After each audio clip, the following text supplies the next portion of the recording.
The storm had passed, but the alien marketplace was left broken and silent. Stalls were overturned, glass shattered, and the ground was thick with mud. Daniel stepped carefully through the ruins, his boots sinking into wet earth. He had come searching for supplies, but what he found instead was a voice, weak, trembling, yet desperate. "Human, please," the voice whispered. He turned sharply, scanning the shadows. Behind a collapsed stall, hidden under torn cloth and piles of dirt, lay a girl. Her skin was pale but stained with filth, her hair tangled and matted. She looked more like a ghost than a living creature. When her eyes opened, they shone faintly in the dim light, and her lips moved again.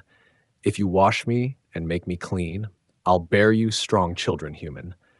Daniel froze. He thought he had misheard her, but the words were clear. She was not joking, not mocking. She was begging. For a moment, he just stared at her. She was covered in mud from head to toe, clothes ripped into rags, her thin arms shaking.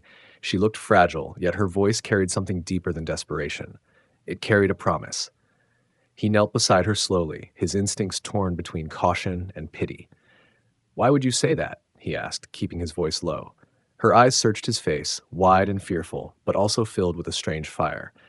"Because if you leave me like this, I die. If you clean me, I live. And my children will be warriors." Daniel's chest tightened. He had met many aliens in his travels, but never had one offered something like this. It was not just survival. It sounded like ritual, tradition, something he was not supposed to understand.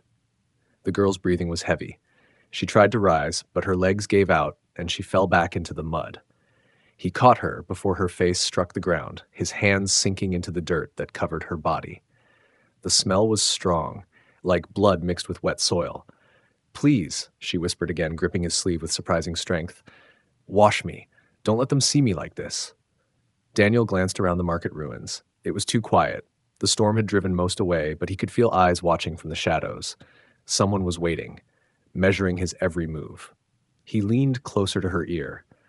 "Who is watching us?" She shook her head weakly. "Hunters. If they catch me like this, they'll take me back to die. But if you make me clean, I'll be yours. By my people's law, no one can touch me then." Daniel's heartbeat quickened. This was more than a plea for help. This was a binding offer, something her species took seriously. If he accepted, he might not just be saving her, he might be tying himself to her fate. The girl clung to him, her nails digging into his sleeve. "Do not leave me here, human. You do not understand how much depends on you." He swallowed hard. "What's your name?" Her lips trembled before the answer came. "Kaylira." Daniel repeated it under his breath, testing the sound. Her name carried a weight, one that did not belong to a beggar in the dirt. A sudden crack echoed through the ruined stalls. Daniel looked up sharply. Shadows moved. Tall figures with armor glinting faintly under broken lights. Hunters. They had been waiting, and now they were coming closer. Kaylira gripped his hand tightly. "If they see me dirty, they can drag me away. If you wash me, even just with water, they cannot touch me. It will mean you claimed me." Daniel's mind raced. He had a choice: walk away and save himself, or stay and risk his life for an alien girl who spoke of strange laws and children not yet born. He pulled her up, her body light against his arms, and carried her behind another collapsed stall. She gasped softly as if she had not been touched gently in years. Daniel's eyes searched for an escape, for water, for anything to buy them time. The hunters' footsteps grew louder, boots splashing in the mud. Their voices were harsh, guttural, and filled with cruel laughter. One of them shouted, "The outcast must be near. Find her before the storm clears the tracks." Kalira buried her face against Daniel's chest, trembling. He felt her tears soak through his shirt, mixing with the dirt. "Don't let them see me like this," she whispered, almost breaking. Daniel clenched his jaw. He had fought wars, crossed battlefields, and survived ambushes. But never had he been asked something so strange, so dangerous. To clean her, to claim her, to bind himself to her by alien law. A hunter's helmet appeared around the corner, scanning the ground. Daniel held his breath, his hand covering Kalira's mouth gently to silence her. The hunter's eyes narrowed at the footprints in the mud. He began to follow them, step by step, straight toward where they hid. Kalira's body shook against Daniel's chest, and her whisper came again, desperate, raw. "If you wash me and make me clean, human, I swear I will bear you strong children." Children who will fight for you, live for you, protect you. Just don't let me die like this." Daniel felt his blood run cold. He looked at the mud clinging to her skin, at the broken marketplace around them, at the hunter closing in. And then, for the first time since she had spoken, he realized something chilling. Beneath the mud on her shoulder, where the dirt had cracked, he could see faint markings, intricate, glowing patterns that were not scars but symbols, symbols of power, of bloodlines, of something greater than her. Royal markings. Daniel's breath caught in his throat. This girl was not just an outcast. She was something far more dangerous. The hunter raised his weapon, scanning closer.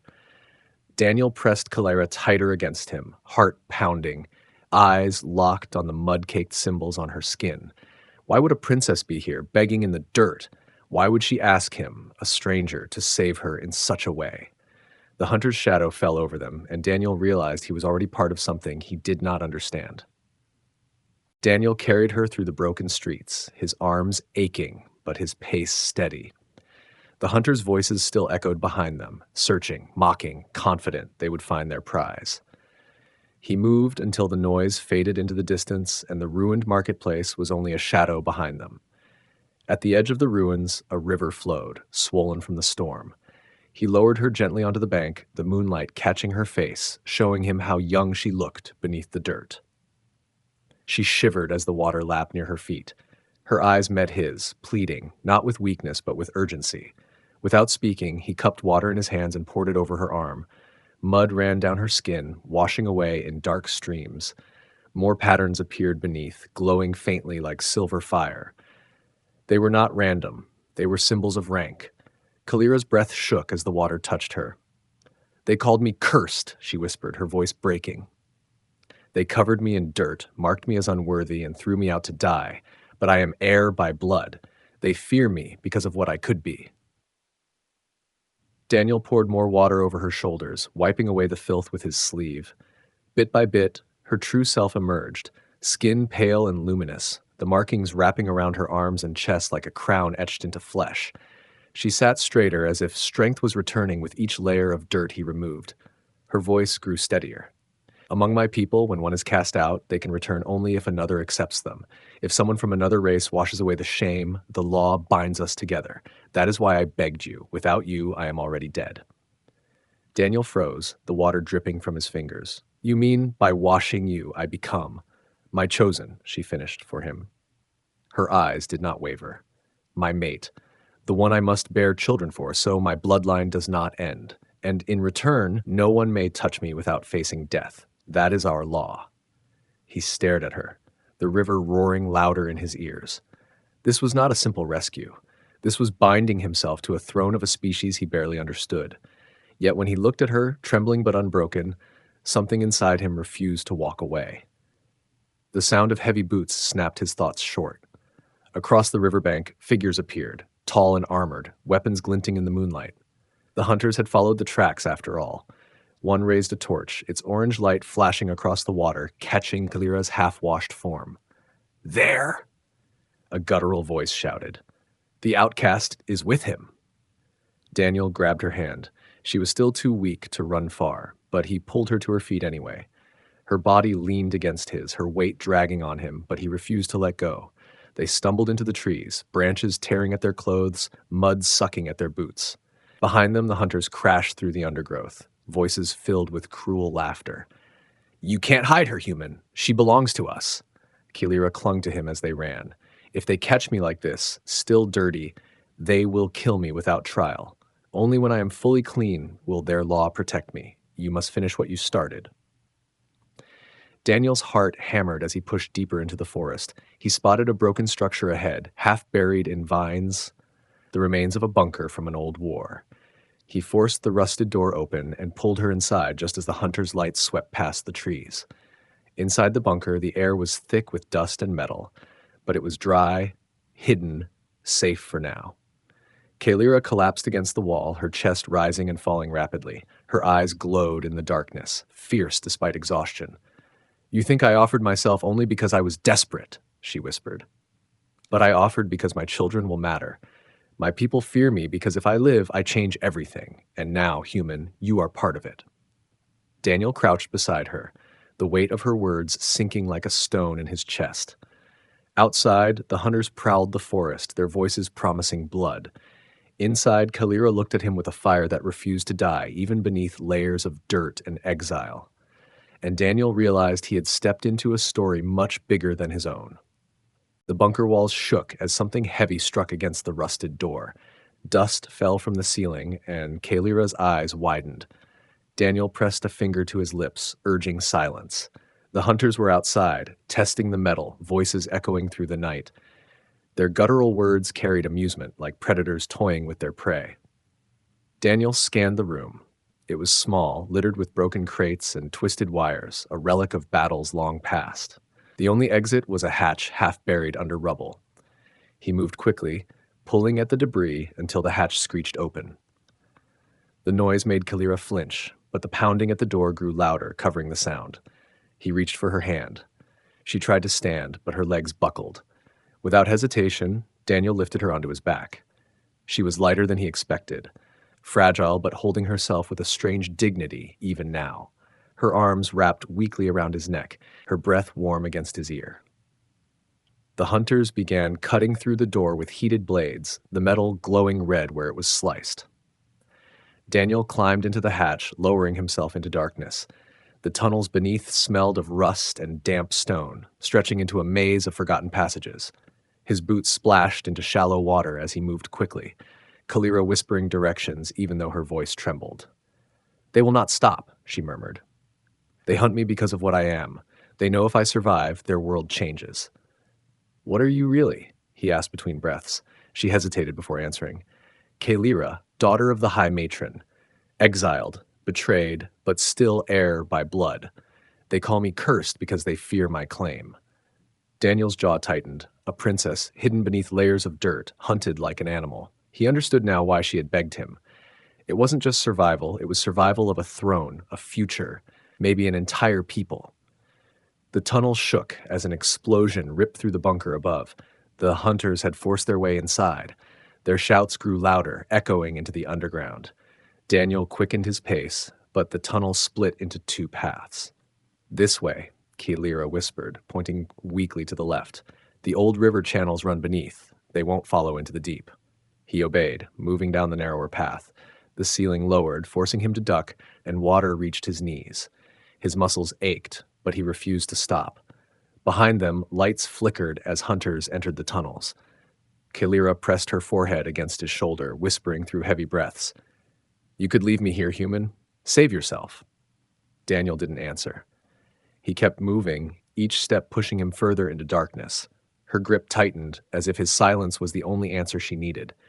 The sound of pursuit drew closer, metal boots clanging on stone, guttural laughter echoing through the tunnels. One of the hunters shouted, "Run, little heir! No human can save you." Daniel's teeth clenched. He waded faster until he found a rusted ladder leading upward. He shifted Kalira against his chest and climbed, muscles straining until they reached another hatch. With a grunt, he forced it open and dragged them both into the night air. They were outside again, the forest thick around them. The moon shone through broken clouds, silver light falling across Kalira's face. Exhausted, she slumped against him, but her eyes burned with defiance. "You still don't understand," she whispered. "By washing me, you already began the bond. You are part of me now, whether you want it or not." Daniel opened his mouth to speak, but a beam of light cut across the trees. The hunters had emerged from the tunnels. Their voices grew louder, closing in on their position. Kalira reached weakly for the hilt of a weapon hidden beneath her rags. A small energy blade crackled to life in her trembling hand. She looked at him with a fierce, unyielding gaze. "If they catch me, I die. If they catch you, they'll tear you apart. But if we fight together, human, they will learn why they should fear us both." Daniel gripped the blade she offered him, its glow reflecting in his eyes. The forest filled with the sound of advancing soldiers, and the night air grew heavy with the promise of blood. The forest floor was damp beneath their feet as they slipped deeper into the shadows, breath ragged, hearts racing. Daniel tightened his grip on her hand, pulling her forward until the sounds of the hunters faded into the distance. They collapsed near a hollowed tree, hidden for the moment. Kalira's face gleamed faintly in the moonlight. The dirt washed away from half her skin, revealing the glowing lines of her birthright. Her voice was soft but steady. You must know the truth now. My people cast me out because of law, not because of weakness. When a royal heir is disgraced, they must be marked in filth, forced to wander until someone from another race accepts them. If no one does, they die forgotten. Daniel wiped sweat from his brow, listening as his chest rose and fell heavily. And when someone does, her eyes locked on his. Then the shame is gone, the exile is broken, and the one who cleansed them becomes bound, mate, protector, part of the bloodline itself. The words hit him harder than the chase. He had thought her plea was desperation, a strange tradition spoken by a dying girl. But now he realized it was real, carved into the bones of her people's culture. By lifting her from the mud, by washing even part of her skin, he had already stepped into something he could not walk away from. Kalira leaned closer, her hand brushing the markings on her shoulder. You have done more than save me. Human, you have claimed me. And if the hunters see me clean, they cannot take me back. I will stand under your shadow, your mate in the eyes of all who know our laws. Daniel's jaw tightened. That means they'll hunt me too. Her lips curved into something close to a bitter smile. They already are. A low hum began in the distance. Daniel froze, eyes narrowing as the sound grew louder, sharper, like engines cutting the silence of the night. The trees glowed faintly as searchlights swept over the forest. Metal footsteps followed, heavy and certain. The hunters had called for reinforcements. Kalira's hand trembled as she reached for his sleeve. We cannot run forever. They will corner us. You must decide, Daniel. If you reject me now, I die, and you are free. If you accept me fully, you stand against them, and the law protects me, but it will also chain you to me forever. He stared at her, torn between the weight of his own survival and the fire in her eyes. She was still weak, her body shaking from hunger and wounds, yet her spirit refused to break. She was royalty abandoned, a warrior's daughter turned into prey, and now, by his hand, she was his to protect or abandon. The humming grew into a roar. A red glow cut across the treetops as the hunters activated plasma cutters, clearing the forest around them. The ground trembled beneath the force of their weapons. Kalira gripped his hand, her voice almost breaking but still defiant. Choose now, human. If you wash me clean, you do not only save me, you inherit everything I am. My enemies, my blood, my throne. Daniel's pulse hammered in his ears as the shadows of armored soldiers closed in. The glow of their blades lit the forest floor like fire. He could already hear the sneers in their voices, the certainty that the hunt would end here. He tightened his grip on her hand. For the first time, he saw not just a girl begging in the dirt, but a queen rising from it, a future waiting in her fragile body. The hunters were almost upon them, their weapons cutting through the trees, the smell of burning wood filling the night. The bunker of choices he thought he had collapsed around him. There was only one path forward, and it was already his. The first hunter's light swept over their hiding place, glowing brighter, closer. The ground shook as their boots drew near. Daniel pressed Kalira behind him, jaw set, heart steady, as the door of destiny began to crack open. The forest exploded with fire as the hunters charged, plasma blades carving through branches and igniting the night. Daniel pulled Kalira behind him, his hand tightening around the energy blade she had given him. The weapon hummed low, strange in his grip, but its glow matched the fierce light in her eyes. The first soldier lunged, metal armor gleaming, and Daniel sidestepped, driving the blade into the gap beneath its arm. The alien howled, collapsing in sparks. Kalira, weak but unyielding, pushed herself to her feet. From her rags, she drew a second blade, smaller, cracked, but still deadly. With a cry that was more defiance than strength, she slashed at another hunter, catching its leg and sending it stumbling. Daniel finished the strike, his blade cutting clean across the alien's chest. More soldiers closed in, their voices mocking. A filthy air and her human toy. You think you can fight us? Daniel's eyes burned with something that startled even Kalira. He was no trained royal guard, no soldier of her kind, yet his movements carried the raw precision of someone who had fought to survive many times before. He set snares from fallen branches, kicked burning logs into advancing hunters, used the chaos of the forest itself to fight. Every move was desperate, improvised, but it worked. Kalira gasped as she watched him. How are you doing this? Daniel didn't look back. Humans don't need polished weapons. We fight with what we have. A soldier lunged at her side, and she raised her broken blade too slowly. Daniel was there first, catching the strike and slamming the alien's head into a tree trunk with brutal force. Kalira's breath caught, not only at his strength, but at the way he placed himself between her and every blow, as if his life meant less than hers. They moved together, almost without thought. Her strikes were light, faltering, but guided by training. His were heavy, reckless, but unstoppable. Together they carved a path through the ring of enemies, leaving scorched bodies and broken branches behind. But the cost was heavy. Kalira's side was struck by a glancing blade, leaving a burning wound across her ribs. She fell to her knees, teeth clenched against the pain. Daniel caught her before she hit the ground, rage flashing in his eyes. He swung his weapon in a wide arc, forcing the hunters back with sheer ferocity. Kalira's blood glowed faintly, strange against her pale skin. She grabbed his wrist, her voice hoarse. "You fight like no alien I've ever seen. You fight like fire itself. Do you understand now why I offered you children? Why I said they would be strong?" Daniel lifted her into his arms, ignoring his own wounds. Around them, the forest crackled with flames, smoke curling into the sky. The hunters regrouped, circling like wolves, their leader stepping forward in heavy armor marked with jagged insignias. "You can't protect her forever, human," the leader growled. "She is ours to break. You cannot change her fate." Daniel tightened his hold on Kalira. Her breath was shallow, but her eyes met his with a spark of defiance. He felt it in his chest like a promise. "Her fate," Daniel said, his voice hard, "isn't yours anymore." The leader raised his weapon, signaling the charge. Before Daniel could brace himself, the ground shook with a deeper rumble. The trees swayed as something massive descended from the clouds above.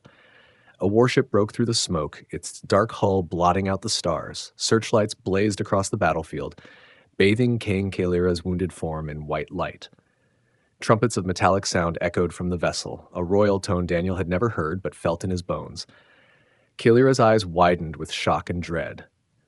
"The royal army, they've come." Daniel's grip tightened as the hunters fell back, bowing their heads in sudden fear. The flames around them hissed under the ship's shadow. Daniel looked up at the looming vessel, his jaw set, his body trembling from exhaustion and fury. He realized this fight was only the beginning. The warship hovered above the burning trees, its engines roaring like thunder, lights sweeping across the battlefield. The hunters who had been mocking moments ago now stepped back, their arrogance replaced with unease. They lowered their weapons, bowing slightly as armored figures descended from the ship in a formation of steel and discipline. Daniel held Kalira close, her blood still glowing faintly through his torn shirt. She stirred weakly, whispering, "They are not here to save me. They are here to finish what the hunters could not." Her voice cracked with pain, but her eyes stayed fixed on the descending soldiers. The royal army formed a line, their leader stepping forward, cloaked in shimmering armor marked with the crest of Kalira's family. His voice carried authority that cut through the crackle of fire. "By order of the High Matron, the outcast is to be executed on sight. She carries shame that stains the bloodline. Hand her over, human, and you may leave alive." Daniel's grip tightened around her. She trembled in his arms, not with fear, but with rage. Her voice rang out, weak but sharp. "You dare speak for my mother while I still breathe? You fear me because you know the truth. You fear the heir who cannot be broken." The soldiers shifted uncomfortably at her defiance, but their commander did not waver. He raised a blade taller than a man, pointing it at Daniel. "She is filth. You are nothing. Do not mistake this for mercy. Step aside." Daniel's mind raced. He had no army, no weapons, but the battered energy blade in his hand, and no reason to stand here except the girl in his arms. Yet something in her voice, something in her will, made him straighten his back. He placed her gently against a fallen tree, then turned to face the commander. "You think I'll step aside because you're stronger?" Daniel said, his voice steady despite the pounding of his heart. "Humans don't step aside when it matters." The commander laughed, sharp and cold. "A lone human against the might of a royal army? You will die in seconds." Daniel didn't answer. He grabbed dry branches from the ground, snapping them into makeshift torches. With oil from the broken wreckage around him, he lit the flames high. The fire spread quickly, smoke curling upward, blinding the soldiers' formation. Kalira's eyes widened as she watched him move, fast and clever, using nothing but scraps to turn the battlefield against an army.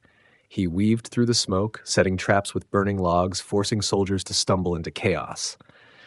When they swung their blades, he slipped past, striking from angles they never expected. His movements were not polished, but unpredictable, raw, and fierce. The commander roared in frustration. "This is not a fight. It is trickery." Daniel's blade clashed with his, sparks flying. The force of the strike nearly knocked him off his feet, but he planted himself firm, teeth clenched. "Call it what you want. Where I'm from, we call it survival."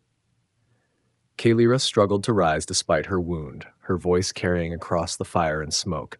"He is no trickster. He is mine. And by law, if I am his chosen, then none of you can touch me without breaking the oath of blood." The soldiers hesitated, their blades lowering slightly as her words pierced the chaos. Even the commander faltered, rage flickering into doubt. Daniel pressed his blade harder, sparks showering between them. His voice cut through the roar of fire. "You heard her. She's clean now. She's mine by your own laws. If you want her, you'll have to kill me first." For a long moment, silence hung over the battlefield, broken only by the crackle of flames. The soldiers shifted uneasily, bound by tradition they could not ignore. The commander's jaw tightened, but his blade lowered. He turned sharply, signaling his men to fall back. Above them, the warship hummed, engines thrumming with restrained power. Then, like a predator denied its kill, it rose slowly into the clouds, vanishing into the night sky. Daniel dropped to one knee, exhausted, his blade slipping from his hand. Kalira crawled toward him, blood staining her side, her trembling hand brushing his face. "You fought not just for me. You fought like you were already bound to me."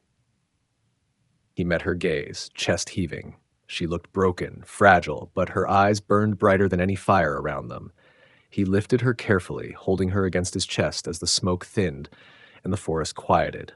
Far above, the stars glimmered cold and distant, but in her gaze he saw something fiercer than any army, an oath neither of them could escape now. The forest lay in ruins, smoke rising in thin trails as the last flames died out. Daniel held Kalira in his arms, her breathing shallow, her body trembling from exhaustion and blood loss. The silence was heavy, broken only by the distant hum of the warship fading into the night sky. He thought they might have won, but Kalira's eyes told him otherwise. She lifted her head weakly, her voice raw but steady. "They will not stop, human. You broke their pride tonight. They will come again, stronger, with no hesitation." Daniel pressed her closer, his jaw set. "Then let them. They'll find I don't break easily." Her lips curved faintly, almost a smile, though pain pulled at her face. She reached for his hand, guiding it to the glowing markings on her skin. "You already began what cannot be undone. By washing me, by standing before them, you claimed me. In their eyes, I am yours now." He stared at the symbols, their faint light pulsing like a heartbeat beneath his palm. The weight of her words sank into him. He hadn't just saved her life. He had stepped into a bond that tied them together before gods, blood, and law. She leaned her forehead against his chest, whispering, "You are my chosen, my mate, my protector, and one day, the father of my heirs." Daniel's breath caught. He had fought wars before, faced death 100 times, but nothing felt heavier than those words. He looked down at her fragile form, the air once thrown into the dirt, now clinging to him as if he were her last anchor to life. The undergrowth rustled nearby, and his body tensed, ready for another fight. But instead of hunters, it was frightened villagers from the ruins, their eyes wide as they saw Kalira's clean markings glowing in the darkness. Murmurs spread quickly, recognition, awe, fear. One knelt first, then another, until the whole group lowered their heads. They dared not touch her, for the law was clear. She belonged to the human who had claimed her. Kalira straightened weakly in his arms, her voice carrying like a spark through the night. "You see me washed. You see me chosen. The shame is gone. I am heir again."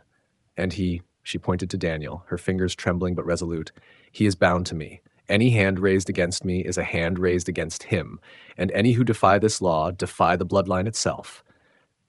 The villagers whispered her name, Kalira, spoken with reverence and fear. Some cried, some reached toward the ground as if swearing their loyalty.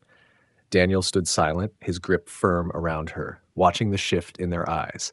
They no longer saw her as an outcast. They saw her as untouchable, and him as the one who had dared to bind her fate. In that moment, Daniel understood the scale of what he had done. He wasn't just protecting a girl anymore. He was standing at the center of a thrown storm, carrying the future of a people who would either worship or destroy him. Kalira's eyes closed, her strength fading, but her final words cut deep into his chest. "You washed me, human. Now you must carry my legacy." Daniel looked up at the alien sky, stars burning cold above, and knew there was no turning back. He was no longer a lone traveler. He was bound to a queen rising from exile, and together their bond would either save or shatter the galaxy.